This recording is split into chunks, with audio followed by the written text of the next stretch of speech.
paling tinggi dibilang anjing, Marzuki dadi opo ini? Terus dan Kapolsek dianggap opo dan Koramil banget. Bodoh kalau nggak tersinggung.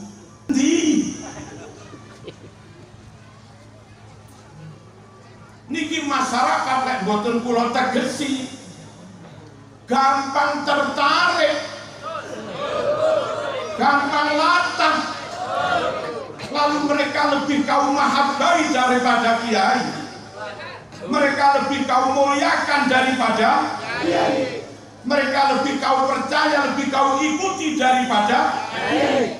Kalau itu yang terjadi, maka zaman sudah meninggalkan ulama, dan itu bahaya. Sayati ala ummati zaman yafirru fihi nasu minal ulama wal fuqaha. Kelak akan ada zaman orang awam yang harusnya ikut ulama malah menjauh dari ulama.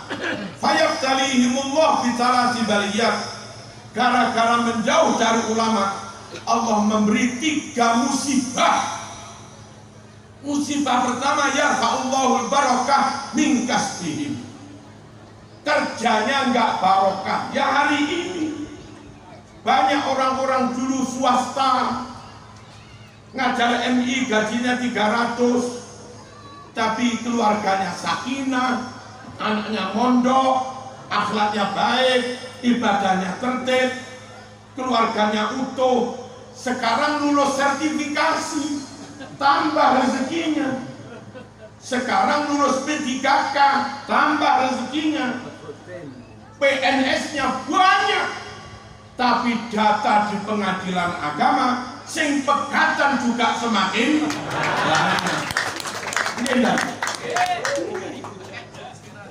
Tidak semakin barokah.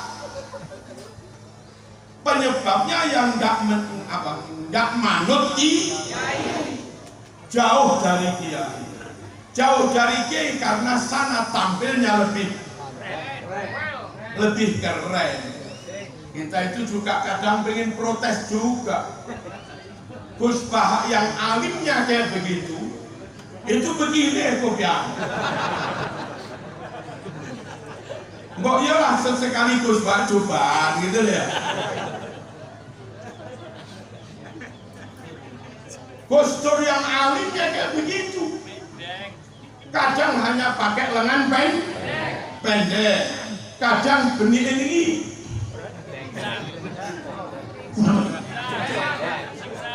Nah, ngoten niku. Kopi yang ini barang.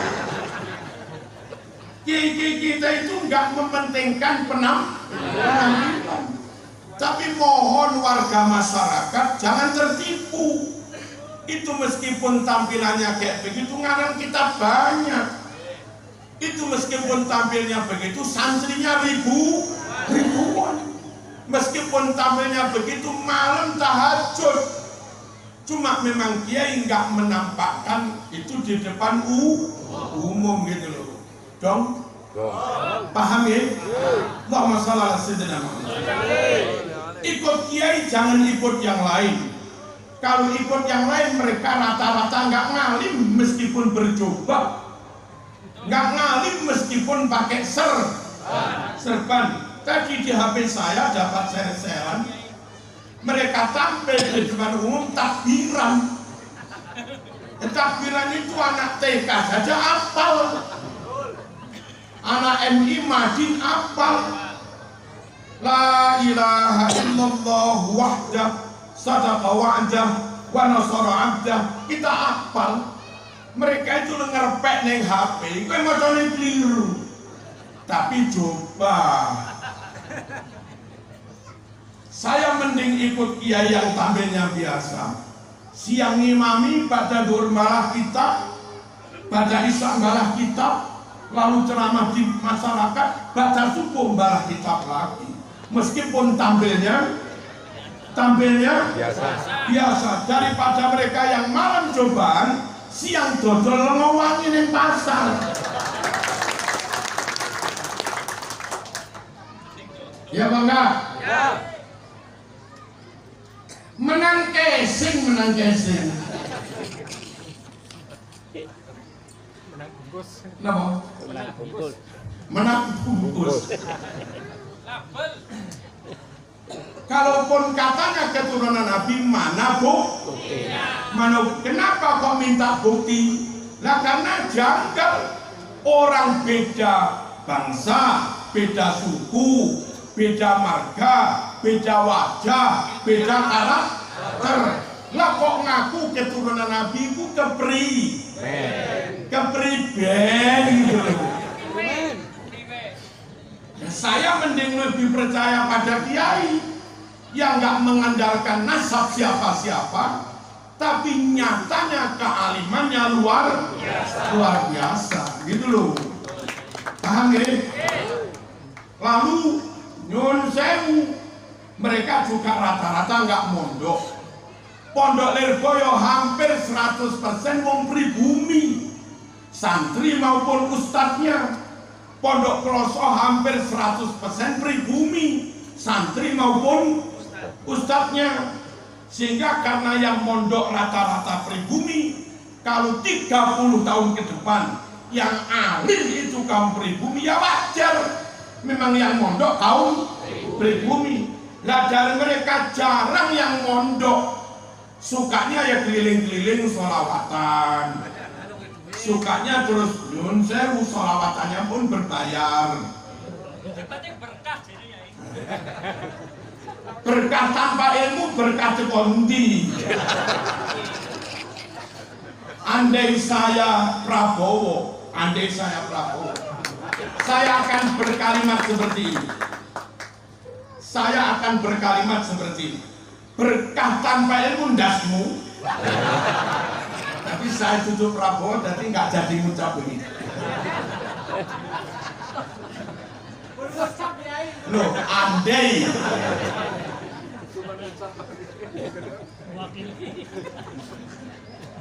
Allahumma shalli ala sayyidina Muhammad.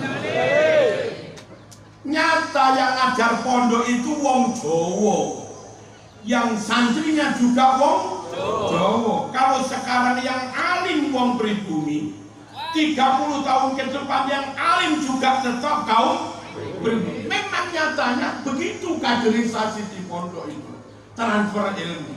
Lah mereka yang hari-hari di pasar dodol minyak wangi, kok tahu-tahu nanti malam jadi alim itu loh terus.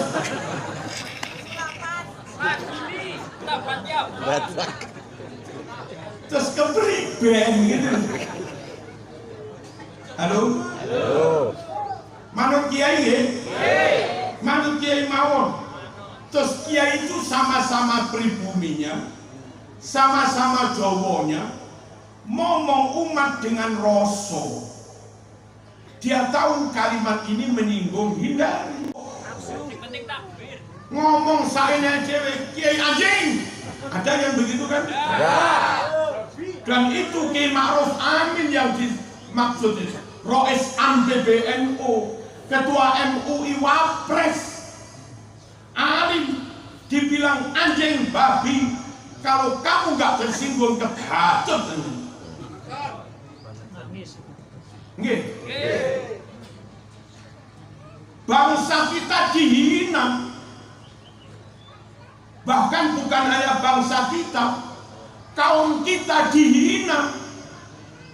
Yang dihina bukan bansernya, yang dihina bukan hanya ipenunya, yang dihina orang paling top, Ketua MUI, Wapres, Rois Am PBNU, lalu beralih posisi jadi Mustasyar PBNU. Itu posisi paling tinggi. Lah itu dibilang anjing. Lah kalau yang paling tinggi dibilang anjing, maksud kita diopoi. Terus dan Kapolsek dianggap opot dan koramil banget. Bodoh kalau nggak tersinggung. Halo. Dan minimal ketersinggungan itu lepaskan diri dari mereka. Kita nggak bermusuhan, tapi nyatakan aku wes ramanut sampean.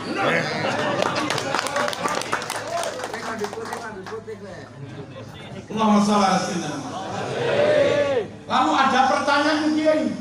Saya pernah istighosah ke sana. Saya pernah ikut acara kanzu. Pokoknya begitulah. Saya pernah berbaiat Kiai. Saya pernah mendengarkan ceramahnya. Syarat orang bisa diikuti, syarat orang bisa dijadikan syekh mursyid, itu satu alim. Monggo diwaca kitab manaqib dulu. An yakuna ladai ilmu ulama. Lah ngetar. Nggih napa piye? Nggih. Wa hikmatul hukama wa siyasatul muluk. Mursyid itu syaratnya ngalim tenan. Lelek nahu soropai patah, nahu soropai gugur, ya selesai sudah. Nggak usah dianggap jadi guru mursyid. Syaratnya mana? Mewarisi sifat Nabi, super amanah, super sidik, pisannya ratau ngapusi. Lagi bolak balik kayak makam palsu.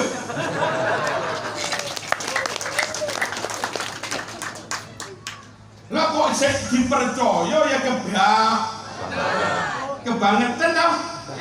Sing kebangetan sing percaya lho. Dulu ada perawi hadis.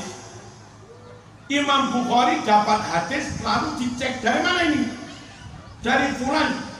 Dia pergi ke rumahnya fulan mensurvei. Apa mensurvei? Cek. Nilai ngecek kelakuannya baik apa enggak. Jangan-jangan nikah dua, istri yang tua diterlantarkan. Dia ke sana, ketahuan si perawi hadis itu ngapusi jalan. Dia manggil kuda, diiming-iming kalau suket. Bareng kudane moro, jalane moro, suketnya dibuang nggak diberikan, lalu kudanya dipegang. Wow, orang ini nipu kuda. Oleh Imam Bukhari hadisnya langsung dicoret. Hadisnya nggak bisa dipercaya. Padahal hanya sekali menipu. Yang ditipu pun bukan manusia, tapi kuda. Itu loh wes nggak bisa dipercaya. Lah ini berkali-kali menipu umat pakai jubahnya. Berkali-kali bikin makam palsu tanda tangan. Sama nggak bisa ngomong saya tidak apa wong tanda tangan, rekamannya ono kok. Tanda tangan misalnya lagi prasasti. Dan orang yang namanya Urip itu punya anak berapa? Kok mesti membuat makam palsu? Tulisannya mesti bin Urip gitu. Ya. Urip itu bahasa Jawa, Bu. Bahasa Arab apa tanya dia ini?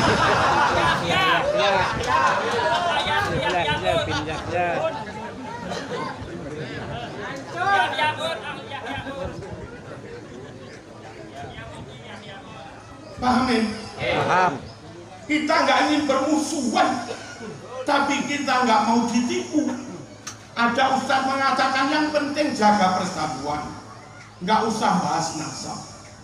Para rawuh, jangan menutupi kebohongan, jangan menutupi kepalsuan, jangan membungkam kebenaran, berkedok menjaga persatuan. Nggak boleh. Bersatu itu gampang, tapi clear dulu.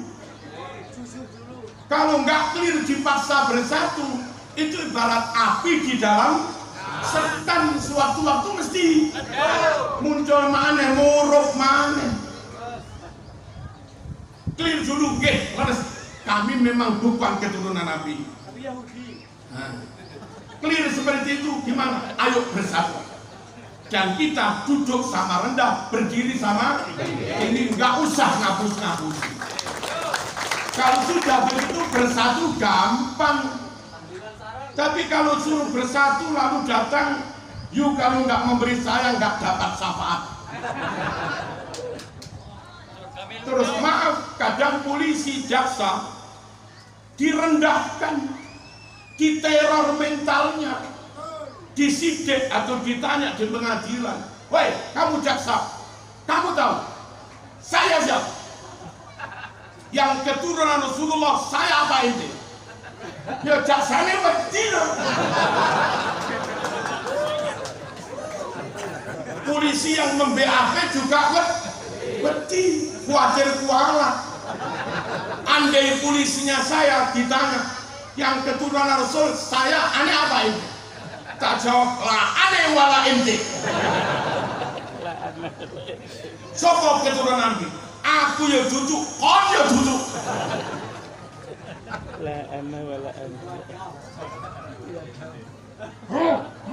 Ini gara-gara make nasab, akhirnya mereka maunya di atas hukum.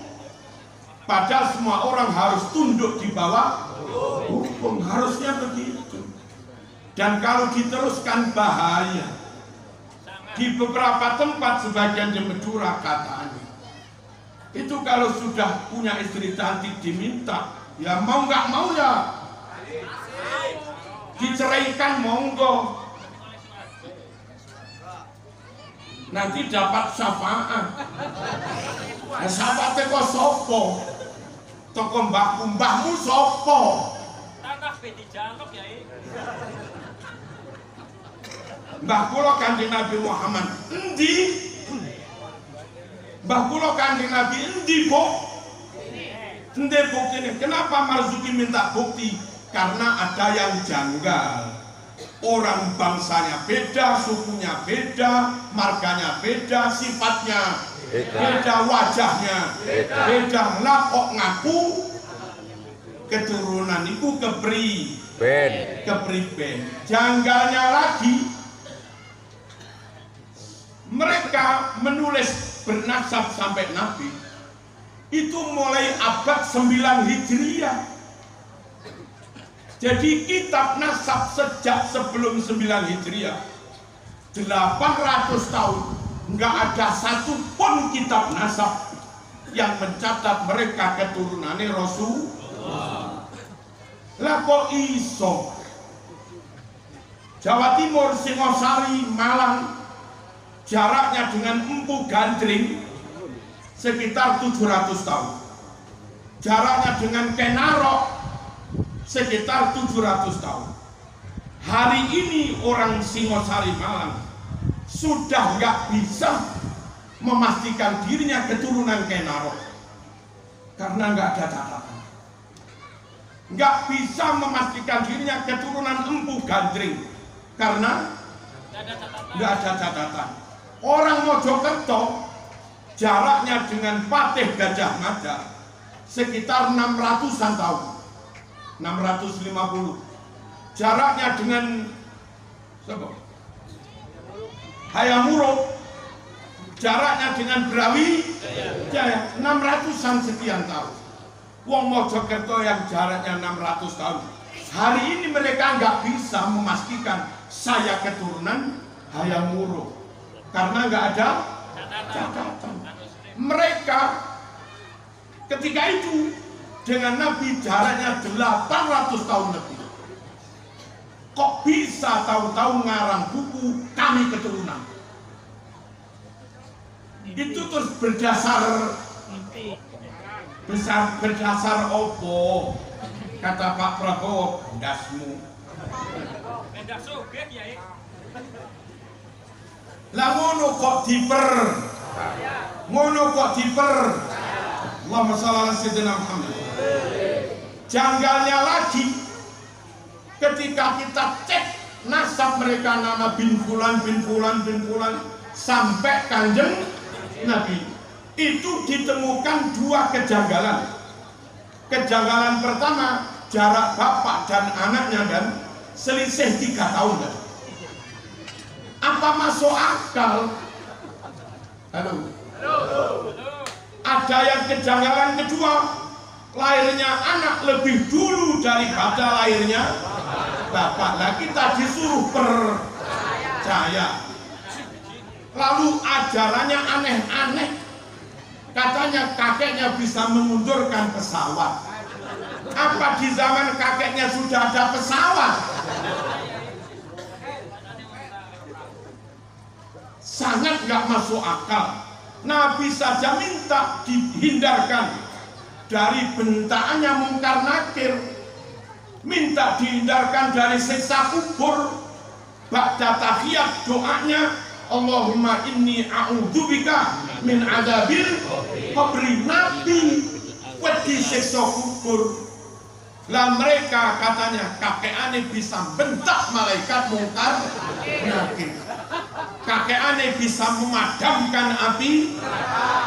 Ajaran kayak begini kau terima bodoh. Halo, Bahlul bin Pekok.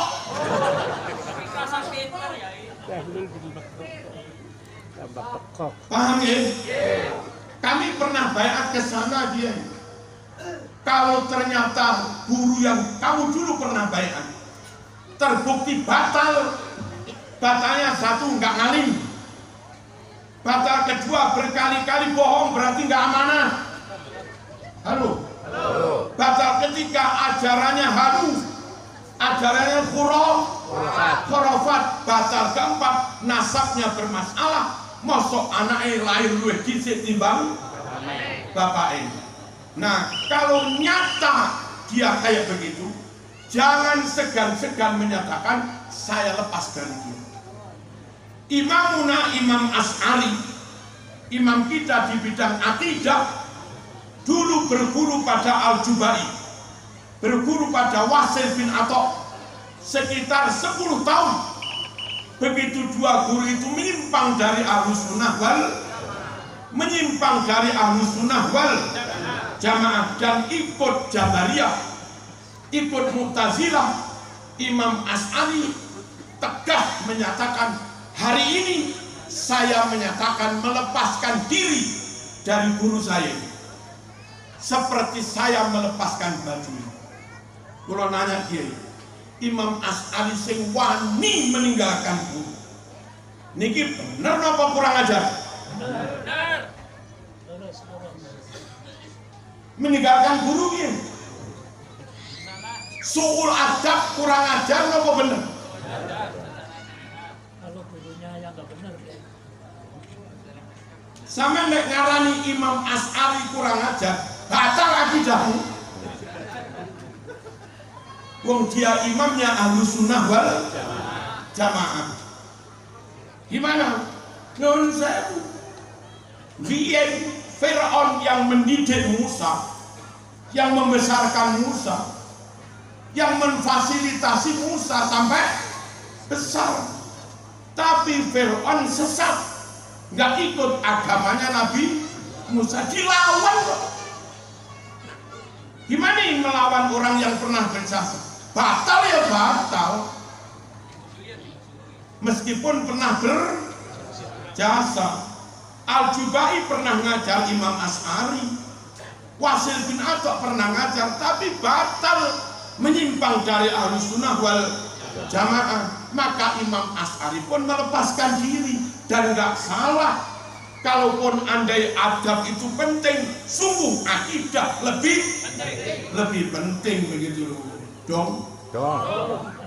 Perkara secara zahir itu gurunya tetap adab cium dan yo nggak salah wong secara zahir. Tapi tinggalkan keyakinannya. Sekali lagi, barangkali ada jamaah pernah berguru ke sana, jangan segan-segan melepaskan diri. Kalau menurut sampean sudah terbukti batal kemursidannya. Maka saya ngaji di Banyumas, haulnya Mbah Umar, ini ku koncone Mbah Malik, mursid Thariqah Sadiliyah, dirawuhi putune Mbah Malik. Cerita ten kula rada nesu emosi. Kiai, mboten usah percaya kalih tanggane Tegal Kacekro Kabupaten. Napa Bos? itu ngaku-ngaku dalam buku Thorikohnya bersanad ke mbah saya. Mbah saya nggak pernah membaiatkan Thorikoh kemursidan pada dia. Terus tulisnya mbah saya itu keturunan Kesultanan Jogja. Semuanya ya nama-nama pribumi. Bin Fulan, nggak ono bin Urip itu nggak ono. Tapi dia menulis sanad Thorikoh yang dia buat sendiri, ada nama yang bin Urip, yang itu bukan Jawa. Padahal guru-guru Mbah Malik kabeh Jawa. Artinya dia memalsukan sanad, memalsukan Thorikoh. Kalau nyata seperti ini, ya sudah lepas saja. Timbang melok-melok keliru. Nah, tapi besok Kiai akan mengajarkan zikir kebangsaan. Hati-hati orang yang merogoti sejarah nasional. Hati-hati orang yang membuat pemalsuan sejarah pahlawan nasional, memalsukan makam-makam ulama. Halo. Memalsukan ajaran sejarah NU. Dan supaya bisa diterima, dia seakan-akan NKRI harga mati. Seakan-akan pakai acara zikir kebangsaan. Zikir kebangsaan harus dilakukan, diadakan oleh pihak yang full NKRI harga mati. Kalau ada pihak lebih cinta kepada tarennya daripada NKRI-nya, dan nggak ada komitmen menjaga keaslian sejarah Indonesia. Merah putih diklaim katanya mereka yang buat, nggak ada mungkin. Lambang Garuda katanya mereka yang bikin. Kelompok pihak yang akan merogoti, merampok kekayaan sejarah nasional, lalu mengadakan acara bertajuk zikir kebangsaan. Ini bahaya. Bahaya. Masyarakat ikut, akhirnya mereka dapat dukungan banyak, padahal punya agenda membahayakan negara gitu loh. Paham nggak pemerintah ini? Ojo gelem diapusi. Kok bolak-balik kapusam. Kula lek manut Mbah Demyati Rois, ya memang Mbah Demyati full NKRI harga mati. Nyuwun sewu dan wong Jawa nih. Wong Jawa nih, lamun gak iso upacara ben Agustus, lamun gak iso nderek apel Senin, wong Jawa untuk menyatakan NKRI-nya, Jawa Timur, kulo nggak ngerti Jawa.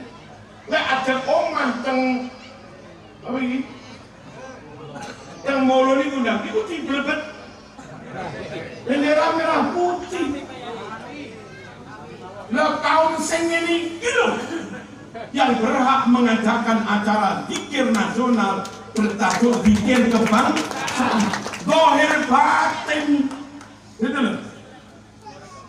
Orang kok sakjane punya agenda lain, tapi etok-etok pura-pura berkebangsaan NKRI. Jadi ini bahaya. Kamu ini mawon pokoknya nderek di Kiai dunia akhir itu nderek di. Muka-muka Indonesia selamat.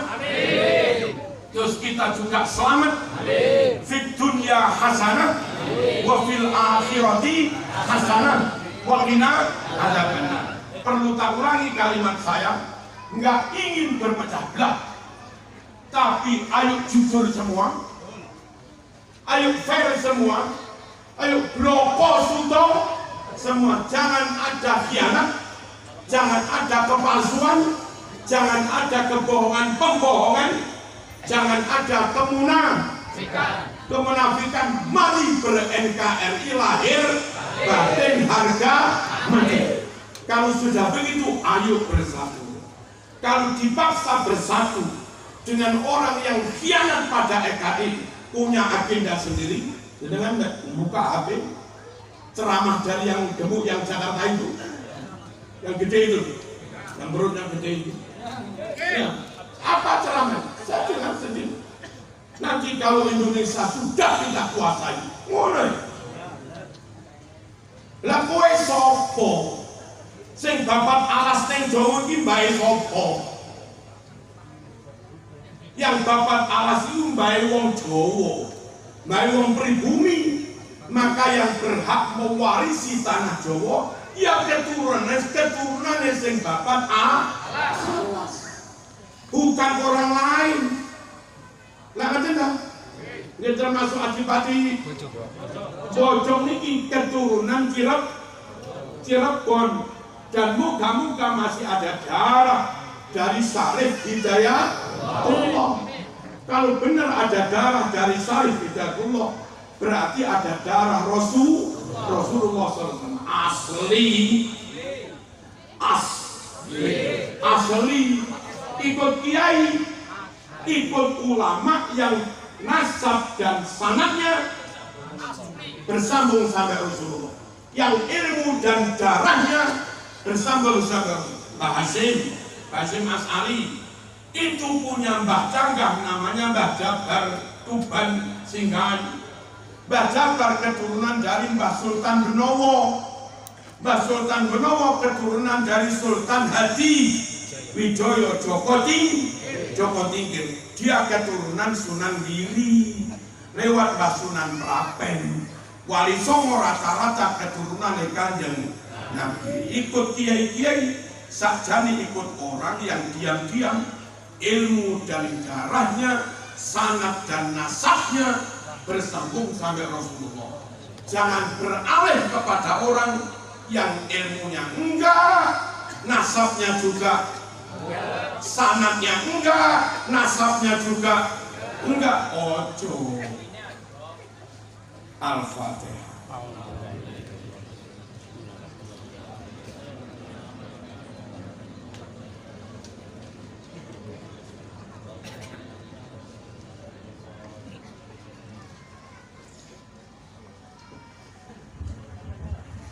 Ada tunggu hataman Quran ya. Alhamdulillahirabbil alamin. Allahumma shalli wa sallim ala sayyidina Muhammad wa ala ali sayyidina Muhammad. Allahumma arhamna bil Quran waj'alhu lana imaman wa nuran wa hudan wa rahmah. Allahumma dhakkirna minhu ma nasina wa 'allimna minhu ma jahilna warzuqna tilawatahu ana al-layl wa atraf an-nahar waj'alhu hujjatan lana ya rabbal alamin. اللهم إننا عبيدك وأبناء عبيدك نواصينا بيدك ماض فينا حكمك عدل فينا قضاؤك نسألك بكل اسم هو لك سميت به نفسك أو أنزلته في كتابك أو علمته أحدا من خلقك أو استأثرت به في علم الغيب عندك أن تجعل القرآن ربيع قلوبنا ونور صدورنا وجلاء أحزاننا وذهاب همومنا برحمتك يا أرحم الراحمين.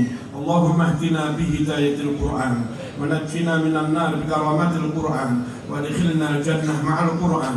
اللهم اجعل القرآن لنا في الدنيا قرينا وفي القبر مونسا وفي القيامة شفيعا وعلى الصراط نورا وفي الجنة رفيقا ومن النار سترا وحجابا وإلى الخيرات كلها دليلا وإيمانا. اللهم طهر قلوبنا وقر عيوننا واستر عوراتنا وآمن روعاتنا واشف مرضانا واقض عنا ديوننا وبيض وجوهنا وفرح أحبابنا وخرج أحسادنا وشتت شمول أعدائنا وأمتنا على دين الإسلام وانصرنا على القوم الكافرين برحمتك يا أرحم الراحمين. ربنا تقبل منا إنك أنت السميع العليم وتب علينا يا مولانا إنك أنت التواب الرحيم. اللهم تقبل وأوصل واجعل وأهدي ثواب ما قرأنا ونور ما تلونا من القرآن والكلمات الطيبة والصلوات النبوية والأذكار والاستغفار وغيرها من العلوم الشرعية والصدقات هدية واصلة ورحمة نازلة